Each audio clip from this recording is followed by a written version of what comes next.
இப்போ வந்து பார்த்தீங்கன்னா, நியூ மாடல் ஒரு ஃபோன் வந்திருக்கு. Lao phone. அந்த ஃபோன் வந்து பார்த்தீங்கன்னா, நம்ம செகண்ட் ஹேண்ட்ஸில கஷ்டப்பட்டு வாங்கி எடுத்துப்போம். அந்த ஃபோன தான் இப்போ வந்து நம்ம அன்பாக்சிங் பண்ணி வெடிக்க விட போறோம். அது வந்து வெடிக்க விடணும்னு எனக்கு வந்து விருப்பம் இல்ல. ஃப்ரிட்ஜ் உள்ள வைக்க போறோம் அந்த ஃபோன. எப்படி இருக்குன்னு செக் பண்ணுறதுக்கு ஃப்ரிட்ஜ் உள்ள வைக்க போறோம். ஃப்ரிட்ஜ் உள்ள வச்சு இந்த மாரி ஆகும்னு எனக்கு நெனச்சு கூட பார்க்கல. வீட்லலாம் பர்மிஷன் கேட்டு தான் நான் இது பண்ணேன். ஃப்ரிட்ஜ் உள்ள வச்சு ஃபோன் எப்படி ஆயிருக்குன்னு தெரில. நீங்க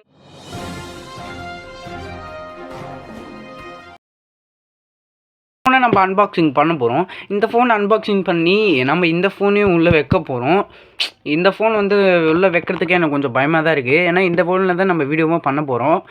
ஓகே, ஃபஸ்ட்டு இந்த ஃபோனை வச்சுட்டு அதுக்கப்புறம் கொஞ்சம் நேரத்துக்கு அப்புறமா நம்ம பார்க்கலாம் வாங்க. இதுதான் இந்த பிராண்ட் நியூ ஃபோன். ஓகே, அப்படியே எடுத்த கையோடையே நம்ம வந்து இதை பார்த்திங்கன்னா வந்து இது உள்ள ஃப்ரிட்ஜ் உள்ள வைக்க போகிறோம். நான் நினைக்கிறேன் இது வந்து செகண்ட் ஹேண்ட்ஸில் வாங்கியிருக்கோம். ஓகே, வாங்க நம்ம இப்போ ஃப்ரிட்ஜுக்குள்ளே இதை வைக்கலாம்.